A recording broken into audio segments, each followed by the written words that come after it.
Welcome to Reveal Fears. Subscribe and like this video. Part 1. The Bloody Signpost.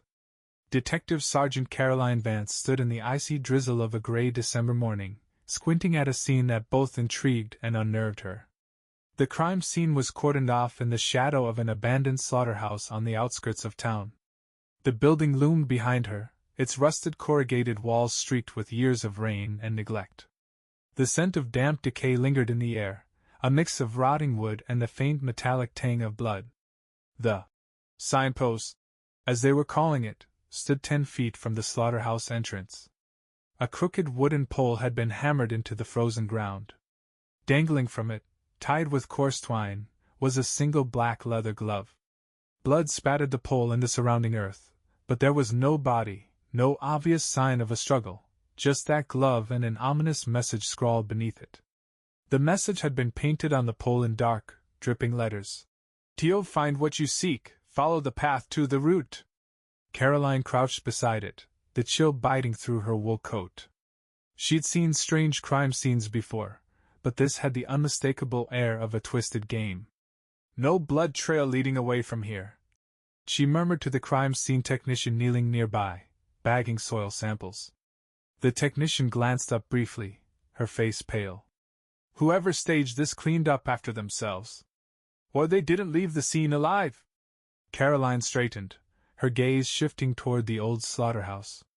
"Or," she said grimly, "they're still in there, waiting for us." The cast. As the story unfolds, 5 characters emerge as suspects or potential victims. Dr. Evelyn Pierce, a respected local psychologist with a dark history of working with dangerous offenders. She has ties to one of the previous owners of the slaughterhouse. Marcus Heller, the estranged son of a missing person connected to the site.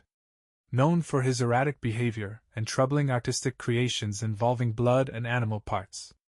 Lila Mendez, a reporter whose relentless pursuit of the truth often places her too close to danger.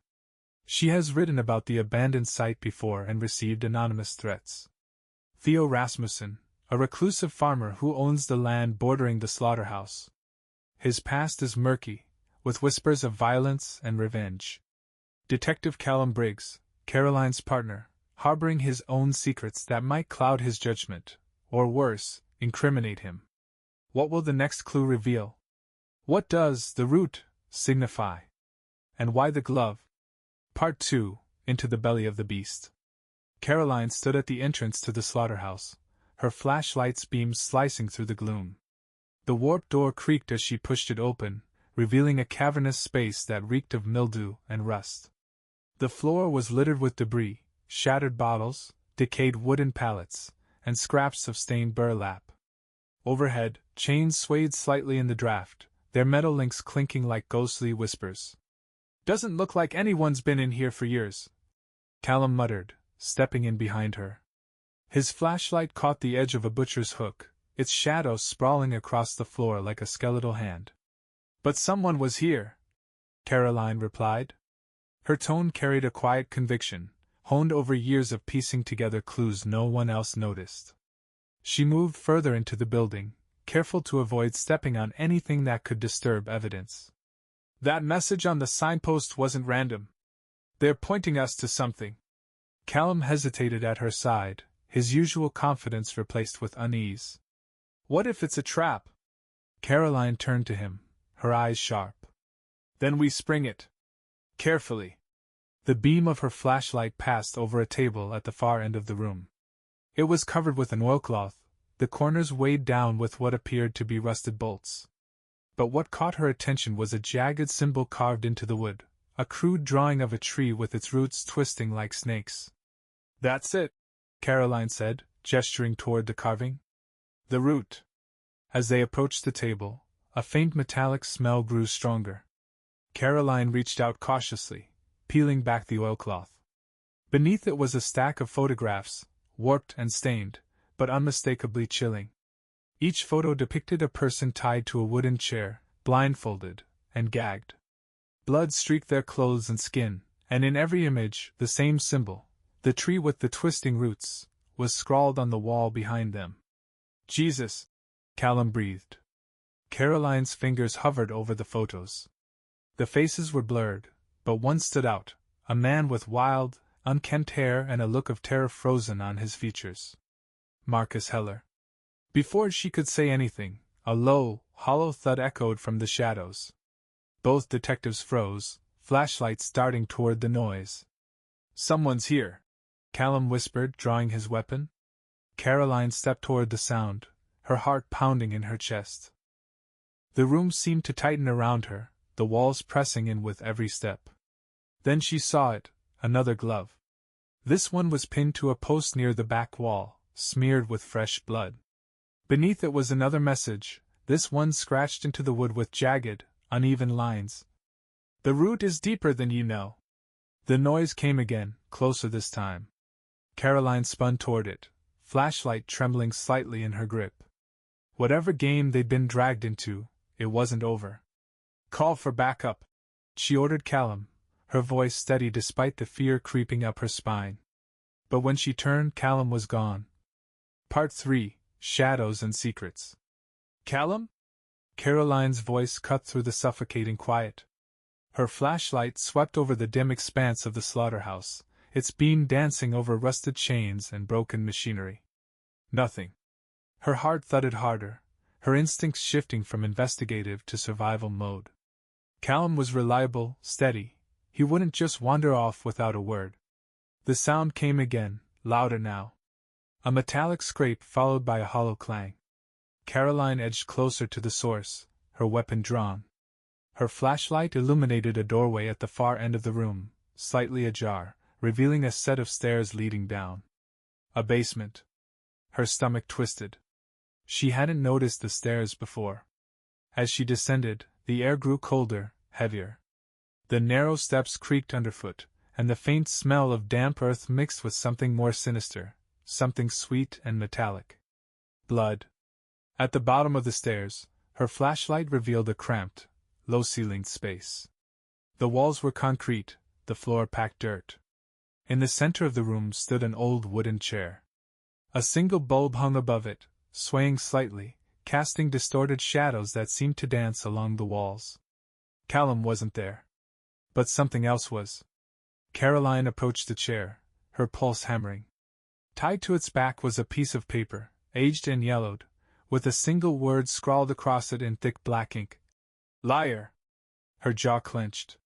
She swept the flashlight across the rest of the room. The beam caught another photo, pinned to the wall by a rusted nail. This one was different, crisper, more recent. It showed a man slumped in a chair, his face obscured, his shirt soaked with blood. A familiar object rested in his lap. Callum's flashlight. Caroline's breath caught.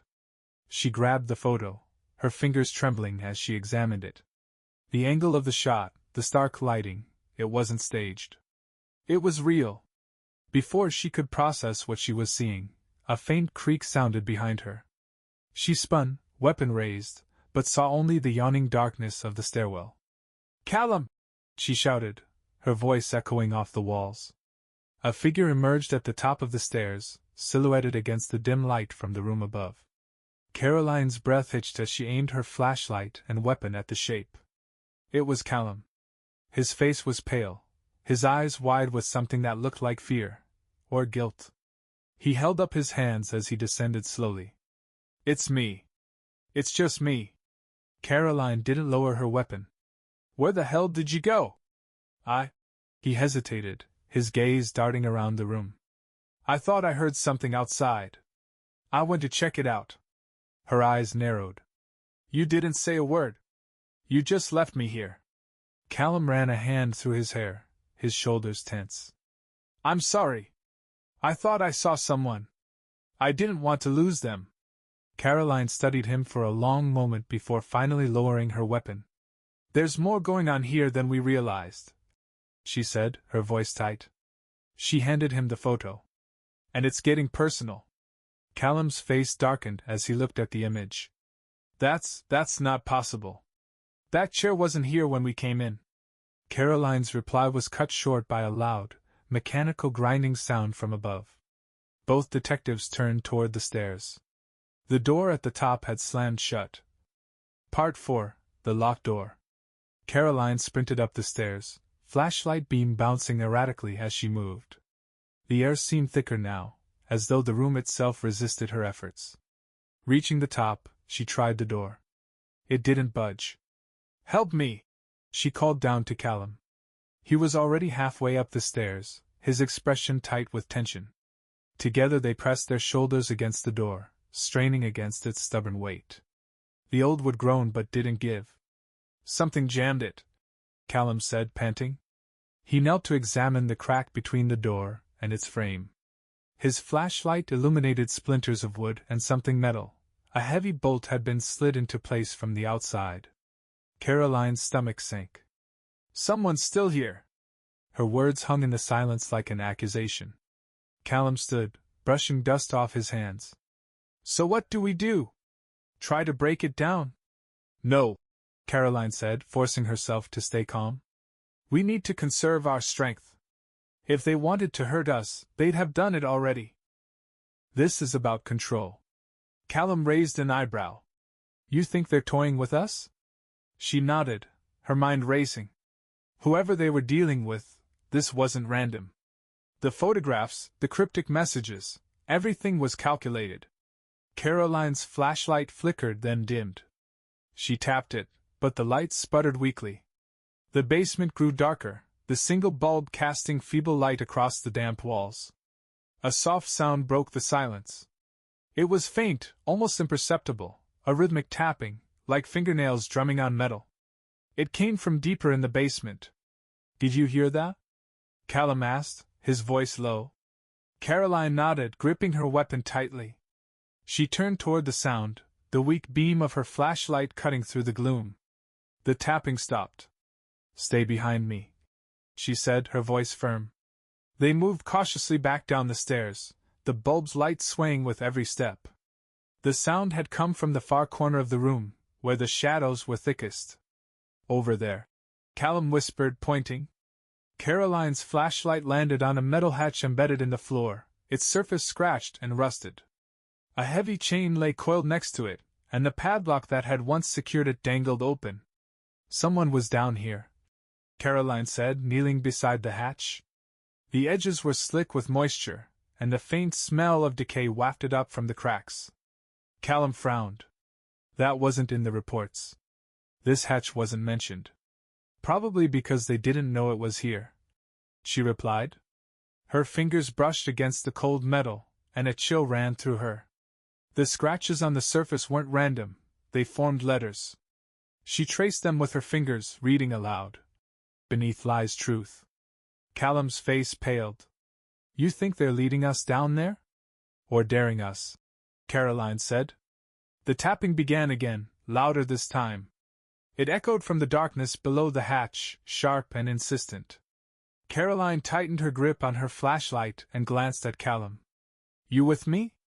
He hesitated, then nodded. Together, they grasped the edges of the hatch and lifted. It groaned open, revealing a ladder descending into a deeper pit of shadows. The tapping stopped abruptly. Caroline looked at Callum, her heart pounding. No turning back now. They climbed down, one after the other, into the dark unknown. Part 5: The Abyss. The air grew colder as Caroline descended the ladder, her flashlight beam barely piercing the suffocating blackness below. Each rung was slick with moisture, and the faint echoes of her movements reverberated endlessly, as if the space beneath them had no end. Callum followed close behind, his breathing shallow. "This place is older than the slaughterhouse," he muttered.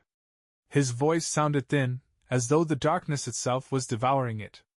When Caroline's feet touched solid ground, she turned slowly, her flashlight illuminating a narrow stone corridor. The walls were carved from rough rock, slick with condensation. A thick smell of damp earth and something far worse, something rancid, filled the air. The tapping started again. Caroline froze, her light darting toward the sound. It was coming from deeper down the corridor, steady and deliberate. She could feel it vibrating in her chest, as if it were burrowing straight into her bones. "What the hell is that?" Callum whispered as he stepped off the ladder. Caroline shook her head. "We'll find out soon enough." They moved cautiously, their footsteps muffled by the damp floor. The corridor twisted and turned, the tapping growing louder with every step. The sound was sharper now, more purposeful, like someone was carving into the stone itself. The flashlight's beam landed on something ahead, a wooden door, warped and rotting. Symbols were carved into its surface, crude and jagged. More trees with twisting roots, intertwined with stick-figure shapes that seemed to writhe and shift in the flickering light. Caroline's gut churned. These symbols weren't random. They were deliberate, ritualistic. "I don't like this," Callum said, his voice tight. Caroline ignored him, reaching for the handle. The wood was damp and spongy under her hand. She turned the handle slowly, and the door creaked open, revealing a small, circular chamber. Her flashlight swept across the room, and she sucked in a breath. The walls were covered in photographs, dozens of them, pinned with rusted nails and streaked with dark stains.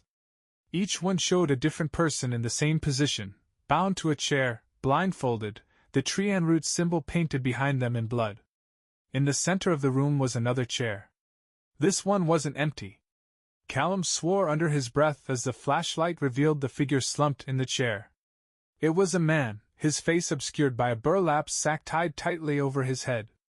His clothes were ragged and stained, and his hands were bound to the chair's arms with thick rope. "Is he alive?" Callum asked, taking a hesitant step forward. Caroline approached cautiously, her flashlight steady. The man's chest moved in shallow, uneven breaths. He was alive, but only just. As she reached for the sack, a noise stopped her cold. A whisper. It came from behind them, soft and almost playful. "You shouldn't be here." Caroline spun, her flashlight slicing through the chamber, but there was no one there. Callum grabbed her arm. "Caroline, we need to leave." "Now." The whisper came again, closer this time. "It's too late." The door slammed shut behind them with a deafening bang, plunging the chamber into darkness.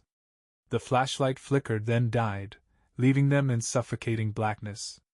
And then the tapping started again, this time, right outside the door. Part 6: The Encroaching Darkness. The tapping was relentless, sharp and deliberate, echoing through the sealed chamber like a countdown. Caroline's breath itched as she smacked her flashlight, willing it to come back to life. It flickered weakly, illuminating the cramped space for a brief moment before plunging them into darkness again. "Callum," she hissed. "Find your light." I dropped it," Callum stammered. His voice cracked, edged with panic. Back in the corridor. The whispers returned, slithering around the room like coiled snakes. "Did you think they would listen?" "Too late, too late, too late." Caroline's fingers brushed the cold handle of her weapon. "Stay close to me," she commanded, her voice sharper than she intended. A low groan came from the chair. The bound man shifted, his head lolling weakly to one side. The burlap sack over his face heaved as he sucked in shallow, ragged breaths. Caroline's instincts screamed at her to run, to escape before the darkness swallowed them whole. But she couldn't leave, not yet. She moved to the chair, her trembling fingers grasping the edge of the sack. "Hold still," she said to the man, though she wasn't sure if he could hear her. Callum's voice cut through the thick air. "Caroline, don't." She ignored him and yanked the sack free. The man's face was a ruined map of bruises and blood. His eyes were swollen shut, his lips cracked and bleeding. But beneath the injuries, Caroline recognized him. "Marcus Heller," she whispered. Callum staggered back, his breath catching. "The son? The guy who?" Before he could finish, the tapping grew louder, more insistent. It wasn't coming from outside the door anymore, it was inside the room. Caroline's pulse pounded in her ears. She whipped around, her fingers tightening on her weapon. Her eyes strained against the darkness, seeking any hint of movement. "Who's there?" she demanded, her voice steady despite the fear clawing at her throat. The whispers swelled, overlapping and chaotic. "You'll find him, at the root, if you dare to see." The air grew heavy, oppressive, as though the walls themselves were closing in. Caroline's flashlight sputtered back to life, casting a feeble glow. The beam landed on the chair, but Marcus was gone. "What the?" Callum gasped. The ropes that had bound him lay limp, stained with blood. The whispers became laughter, hollow and mocking, rising in volume until it was deafening. And then, without warning, the door burst open. Blinding light flooded the chamber, and the laughter stopped abruptly. Caroline shielded her eyes, her heart hammering. A shadowy figure stood in the doorway, silhouetted against the light. Its outline was human, but something about its posture, its stillness, sent icy dread crawling down her spine. "Leave," it said in a low, guttural voice. Caroline raised her weapon. "Not until I get answers." The figure stepped forward, into the light. It was Marcus. His face was unblemished, his eyes sharp and lucid, as though he'd never been tied to the chair at all. He smiled, but there was no warmth in it. "The answers aren't for you." And then the light vanished, leaving them in total darkness once more. Part 7. The Root of the Nightmare. Darkness engulfed them, thicker and heavier than before. Caroline's breathing grew shallow, her senses straining against the void. Beside her, Callum fumbled, muttering curses under his breath. "Did you see his face?" Callum stammered. He was fine. Perfectly fine." "No, he wasn't," Caroline said, her voice steady but cold. "That wasn't Marcus." "Not really." The words hung in the stale air, unspoken dread threading between them. The tapping started again, now echoing directly beneath their feet, rhythmic and deliberate. "What's under us?" Callum asked, his voice barely audible. Caroline aimed her flickering flashlight at the floor. The dirt was uneven, the grooves forming faint shapes. Another tree, its roots sprawling and entangling. At the center of the symbol was a jagged fissure, as though the ground itself had cracked under pressure. A faint glow emanated from the fissure. It pulsed like a heartbeat, faint and red, casting eerie shadows across the walls. "I'm not digging into that," Callum said, backing away. Caroline crouched beside it, her hand brushing against the loose dirt. "Someone already has," she murmured. Her fingers found a jagged edge, a spade, old and rusted, sticking out of the soil. She pulled it free, the sound of metal scraping against rock grating in the silence. The whispers returned, louder and more urgent. "Dig, dig, find what you seek." Caroline's flashlight flickered violently, and the ground beneath them rumbled. "Caroline, stop," Callum said, his voice trembling. "This isn't evidence, this is a warning. Let's just go." Caroline hesitated, but her gut urged her forward. "If we leave, we lose everything. Whoever, or whatever, is doing this, they're playing us. But there's something here they don't want us to find." She drove the spade into the dirt, her arms trembling as she shoveled it aside. The glow intensified with each movement, the heat rising with it. Callum muttered something behind her, but she tuned him out, consumed by the task. The spade struck something solid. Caroline dropped the tool, brushing away the dirt with her hands. Her fingers found a wooden surface, rough and splintered. A box. "What the hell is that?" Callum asked, stepping closer despite himself. The box was small and crude, its edges bound with brittle wire. A padlock dangled from the front, its surface corroded. Caroline reached for it. The whispers stopped. The silence was deafening, more oppressive than any noise. Caroline hesitated, her fingers hovering over the lock. "Don't," Callum whispered. But something pulled her forward, an unseen force urging her to open it. Her fingers gripped the padlock and twisted. It broke with a soft click, the sound reverberating like a gunshot. She lifted the lid. Inside was a single object, a black, shriveled root, curled and knotted like a clenched fist. Its surface glistened, as though coated in fresh blood. "What is that?" Callum asked, his voice barely above a whisper. Caroline didn't answer. The root seemed to pulse in her hand, warm and alive. Images flashed through her mind, faces screaming, chains rattling, blood pooling on cold concrete floors. And then a voice, clear and chilling, spoke from the shadows. "You've taken the bait." The chamber erupted in chaos. The walls trembled, the photographs tore from their nails, and the ground split wider beneath them. The glow intensified, bathing everything in a crimson hue. "Caroline, drop it!" Callum shouted, grabbing her arm. But she couldn't let go. The root's pulse merged with her own, an unholy rhythm that seized control of her body. She gasped, her vision blurring as the whispers roared back to life, louder and more insistent than ever. "You're part of it now." The fissure widened, and the earth gave way beneath their feet. They plunged into the abyss. Part 8. Beneath the earth. Caroline awoke to the cold, suffocating embrace of damp soil. Her head throbbed, her vision swimming in darkness. She coughed, spitting dirt from her mouth as she struggled to sit up. "Callum?" she croaked, her voice weak and hoarse. The air was thick, almost unbreathable. The smell of decay was overwhelming now, a sickly sweet stench that clung to her skin. She fumbled for her flashlight, but it was gone. A faint light glowed in the distance, a sickly red hue, pulsing like the heartbeat of some unseen monster.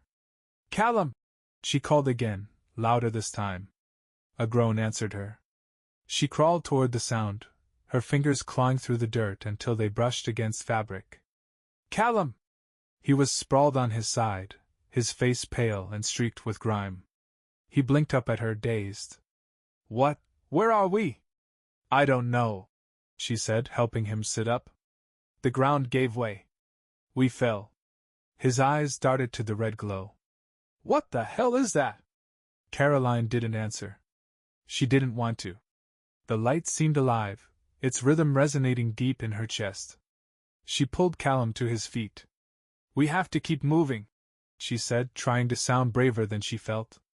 The ground beneath them was uneven, a mixture of dirt and stone. The walls of the cavern were jagged, streaked with veins of some dark, oozing substance. The whispers had returned, faint but omnipresent, slithering through the air like ghostly fingers. "You shouldn't have come. Deeper, it's waiting." The path narrowed as they moved toward the light. Caroline kept her hand on the wall to steady herself, her other gripping Callum's sleeve. The light grew stronger, casting grotesque shadows on the cavern walls. They rounded a corner, and the source of the glow came into view. Caroline stopped dead, her breath caught in her throat.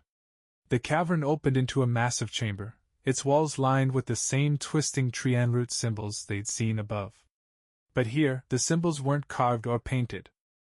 They seemed to grow from the walls themselves, pulsing with the same red light. At the center of the chamber was a massive tree. Its roots stretched across the floor like veins, writhing and coiling as though alive. The trunk was gnarled and black, its surface wet with a viscous, blood-like sap that dripped into a pool below. And beneath the tree, bound in its roots, was Marcus Heller. He hung suspended in the air, his limbs tangled in the roots, his head slumped forward. The black, shriveled root from the box protruded from his chest, pulsing in rhythm with the tree. His mouth moved silently, as though caught in some eternal scream. "Oh my God!" Callum whispered, stumbling back.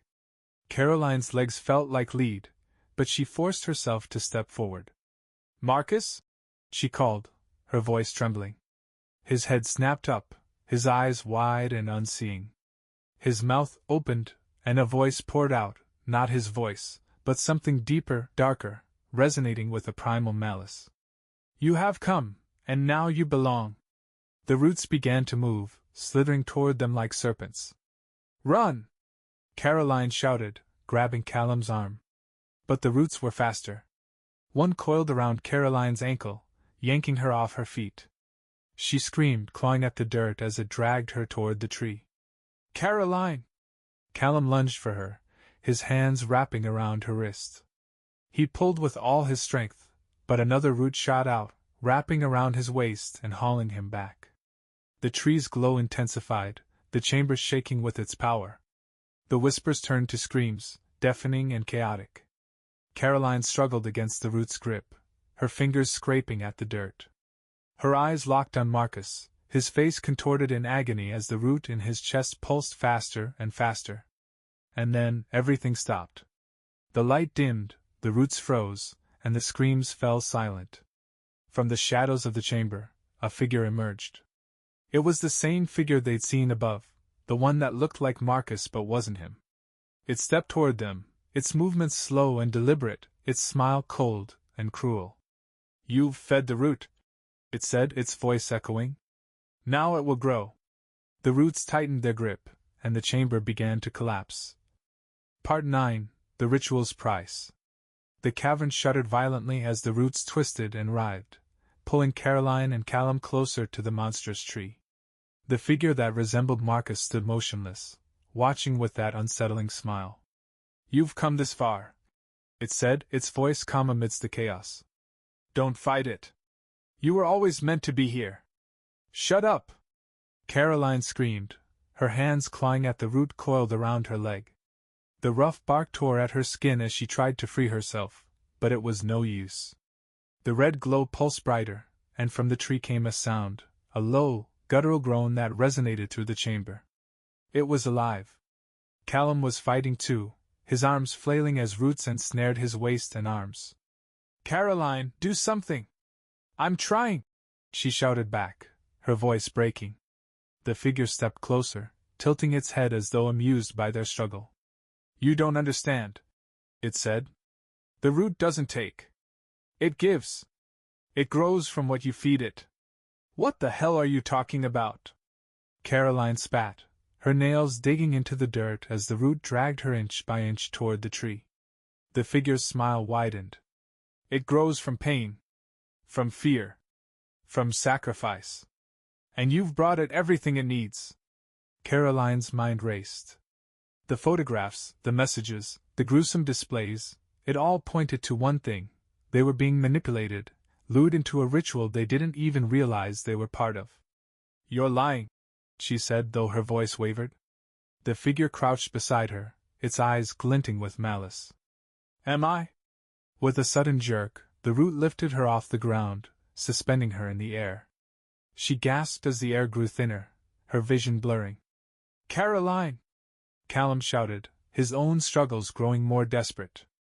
The tree's sap glistened in the red light, its roots writhing eagerly. Caroline's chest burned as the root tightened around her, squeezing the air from her lungs. And then she heard it, a voice, faint and familiar, cutting through the chaos. "Caroline, don't give in!" Her eyes darted around the chamber, searching for the source. It wasn't Callum. It wasn't the figure. The voice was coming from within her, a memory surfacing amidst the panic. It was her father's voice. "Stay focused," the voice urged. "There's always a way out." Caroline's hand brushed against something hard at her hip, her knife. She'd forgotten it in the chaos. She gritted her teeth, forcing her free hand down to her belt. The roots sensed her movement, tightening their grip, but she didn't stop. With a desperate cry, she yanked the blade free and slashed at the root around her leg. The bark split with a sickening crack, and the root recoiled, dropping her to the ground. Callum shouted in relief. "Cut mine! Hurry!" Caroline scrambled to her feet, ignoring the pain in her ankle, and lunged toward Callum. She slashed at the roots binding him, the blade biting into the bark.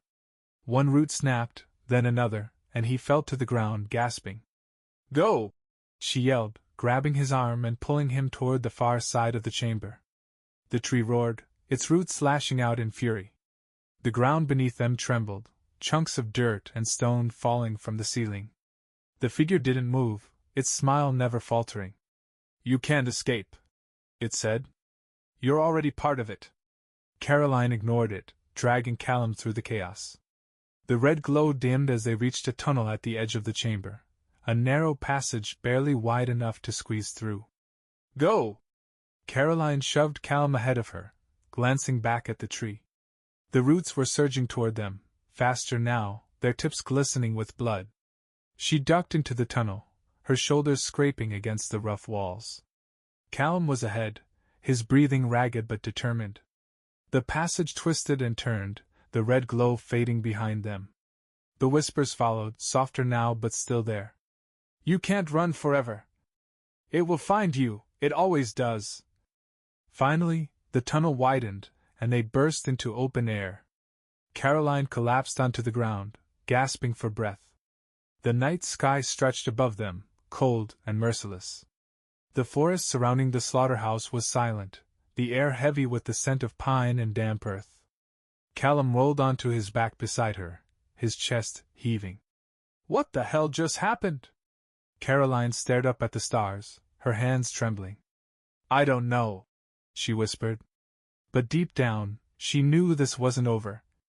Part 10. The Forest's Grip. The stars above twinkled faintly, indifferent to the horrors Caroline and Callum had just escaped. The cool air filled their lungs, but it brought no comfort. The forest around them was unnervingly silent, as if the world itself had held its breath. Caroline sat up, her muscles aching, her mind racing. Callum lay motionless beside her, staring blankly at the sky. "We need to move," she said, her voice hoarse. Callum groaned, turning his head to face her. "Move where? Back to the station? To a hospital? Did you even see what was down there?" "Yes," Caroline said, hauling herself to her feet. "But we're not safe here." The words felt hollow as she said them. The forest loomed around them, its shadows long and menacing. Every twisted branch and tangled root seemed alive, watching, waiting. Callum stood slowly, his legs shaking. "Do you even know where we are?" Caroline scanned their surroundings. The trees were unfamiliar, their branches gnarled and reaching like skeletal fingers. The air was heavy, charged with the same ominous energy that had filled the cavern. "No," she admitted. A faint sound carried through the trees, a soft rustling, too deliberate to be the wind. Caroline's hand went to her knife, her other gripping Callum's arm. "Stay close," she whispered. They moved cautiously, weaving through the dense undergrowth. The rustling followed them, growing louder and more persistent. "Something's out there," Callum muttered, his voice shaking. "I know," Caroline said. The rustling stopped. For a moment, the silence was absolute. Then a low, guttural growl echoed through the forest. Caroline froze, her grip tightening on the knife. The growl came again, closer now, reverberating through the trees. "Run," she whispered. Callum hesitated, his eyes wide with fear. "What if—" "Run!" she snapped, shoving him forward. They took off, crashing through the undergrowth. The growl followed, accompanied by the sound of snapping branches and heavy footsteps. Whatever was chasing them was fast, and it was getting closer. Caroline's heart pounded as she sprinted, her legs screaming in protest. She glanced over her shoulder but saw only darkness. "Faster!" she yelled, grabbing Callum's arm to steady him as he stumbled. The trees thinned, revealing a clearing ahead. Moonlight bathed the open space in a cold, silvery glow. They burst into the clearing, gasping for breath. Caroline spun, knife raised, ready to face whatever had been chasing them. But the forest was still. No growls. No footsteps. Just the rustle of leaves and the faint breeze. "What the hell was that?" Callum gasped, doubling over. Caroline didn't answer. Her eyes scanned the edge of the clearing, her grip on the knife unwavering. A figure emerged from the shadows. It was Marcus. Or at least, it looked like him. His face was pale and expressionless, his eyes hollow. He stepped into the moonlight, his movements slow and deliberate. "You didn't listen," he said, his voice cold and detached. Caroline's knife trembled in her hand. "You're not Marcus." The figure smiled faintly. "No. But he's part of me now. Just as you will be." Callum backed away, his hands raised. "We're not going back there. We escaped." The figure tilted its head, its smile widening. "Did you?" The ground beneath them began to shift. The grass withered, turning black and brittle. Roots snaked up from the earth, coiling around their feet. "No!" Caroline slashed at the roots, but more sprouted, thicker and stronger. The figure stepped closer, its hollow eyes fixed on her. "The root always takes what it's owed." The clearing darkened as the moonlight faded, replaced by the sickly red glow they thought they'd left behind. Caroline screamed, the roots tightening around her legs, pulling her down. Callum's cries echoed in the distance, swallowed by the oppressive darkness. And then, silence. Part 11. the root's truth. Caroline's vision blurred as the world twisted and churned around her. The red glow seeped into the edges of her mind, filling her with a dread so deep it felt ancient. The roots coiled tighter, dragging her into the earth. "Let me go!" she screamed, her knife slashing futilely at the tendrils. Callum's voice came from somewhere nearby, faint and panicked. "Caroline! Help!" She turned her head, but all she could see was the sickly light pulsing from beneath the forest floor. Shadows danced erratically, distorting reality itself. The figure that wasn't Marcus loomed over her, its hollow eyes brimming with cruel amusement. "You never left," it said. "What does that mean?" Caroline snarled, her chest heaving. The figure crouched, its face inches from hers. The smell of rot clung to its breath. "The tree, the root, isn't just a part of this place. It is this place. It's been feeding on you since you arrived." "That's not possible," she whispered, her voice trembling. "It's more than possible. It's inevitable." The ground beneath her buckled, and suddenly she was falling again, the earth swallowing her whole. When she landed, the air was thick and hot, the red light brighter than ever. Caroline pushed herself up, her head spinning. The chamber she was in was vast, far larger than the one beneath the slaughterhouse. The walls were alive, pulsating like the veins of some colossal creature. Callum lay crumpled a few feet away, the roots still clutching at his limbs. He groaned, trying weakly to free himself. Caroline staggered to her feet, the oppressive atmosphere pressing down on her. At the center of the chamber, the black tree stood taller than ever, its roots stretching out in all directions, disappearing into the darkness. And there, suspended in the air among the roots, were faces. Dozens of them. Some were familiar, Marcus, the other victims from the photographs. Others were strangers. All of them were contorted in silent agony, their mouths open as if frozen mid-scream. "No," Caroline murmured, stumbling backward. The figure appeared beside her, its movements smooth and unnatural. "Do you see now?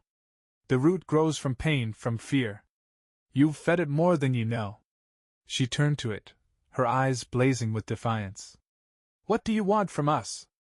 The figure tilted its head, as if considering her question. "It's not about what I want. It's about what the root needs. And it needs you." The tree groaned, its roots writhing in anticipation. "No," Caroline said, her voice firm. "You don't get to decide that." She grabbed her knife, the blade gleaming faintly in the red light. She ran toward the tree, her heart pounding. If she could destroy the root, cut it at its source. But before she could reach it, the roots lashed out, throwing her to the ground. "You can't destroy it," the figure said, its voice calm and final. "It's already part of you." Caroline gasped, clutching at her chest. The red glow intensified, and for a moment she felt it, the root inside her. Its tendrils coiling around her heart, feeding on her fear, her pain. "No," she whispered, tears streaming down her face. "You've been chosen," the figure said, its voice echoing. "The root will grow, and through you, it will thrive." Caroline looked at Callum, his body limp and lifeless. The roots had claimed him. She was next. The chamber shuddered, the tree's roots stretching toward her. Caroline clutched her knife, her resolve hardening. If she couldn't destroy the root, she'd destroy herself, deny it the feast it sought. With a final cry, she raised the blade and drove it into her chest. The red light flared, blinding and all-consuming. Part 12. The Price of Freedom. The red light swallowed everything, searing Caroline's vision as the knife plunged into her chest. Pain rippled through her, sharp and all-encompassing, but she didn't stop. Her hands twisted the blade deeper, her mind a single, defiant mantra. "If I fall, it falls with me," the tree screamed.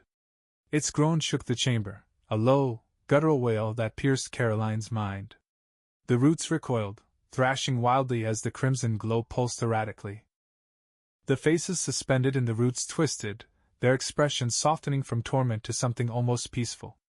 Callum's limp body slipped free of the tree's grasp, landing on the ground with a dull thud. Caroline collapsed to her knees, the knife still embedded in her chest. Blood pooled beneath her, hot and sticky. The red light began to fade, replaced by an encroaching darkness. "You think you've won?" the figure sneered, its form flickering like a dying flame.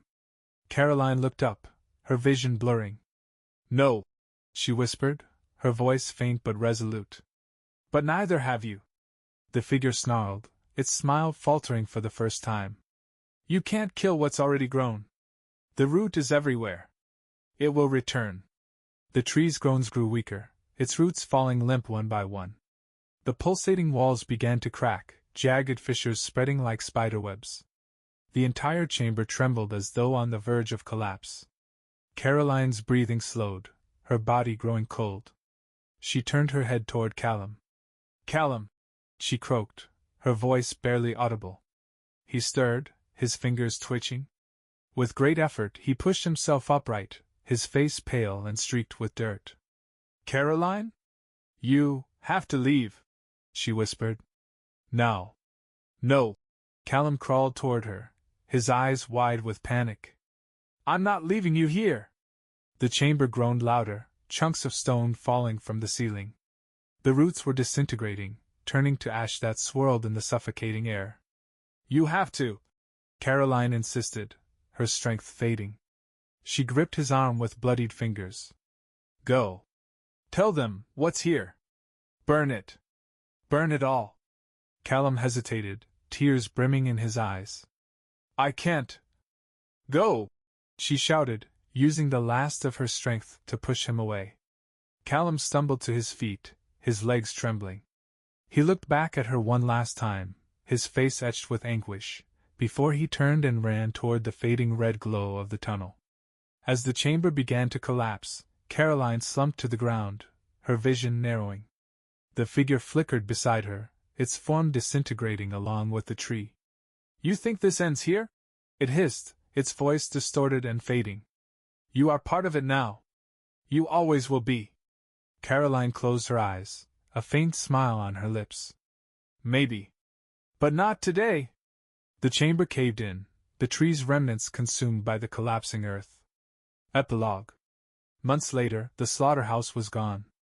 The fire that consumed it burned for 3 days, reducing the land to a smoldering wasteland. Official reports labeled it an accident, though whispers of what had been found there lingered in hushed tones. Callum never returned to the force. He spent his days quietly, far from the town, far from the forest. But at night, he was haunted by dreams of the tree and the faces it had claimed. Sometimes he swore he heard Caroline's voice in the wind, faint but unmistakable. "Don't let it grow." And in the quiet moments, when the nightmares subsided, he wondered if she had truly stopped it, or if it was merely waiting. Thanks for listening. Subscribe, like, and don't miss the next scary stories. Bye-bye.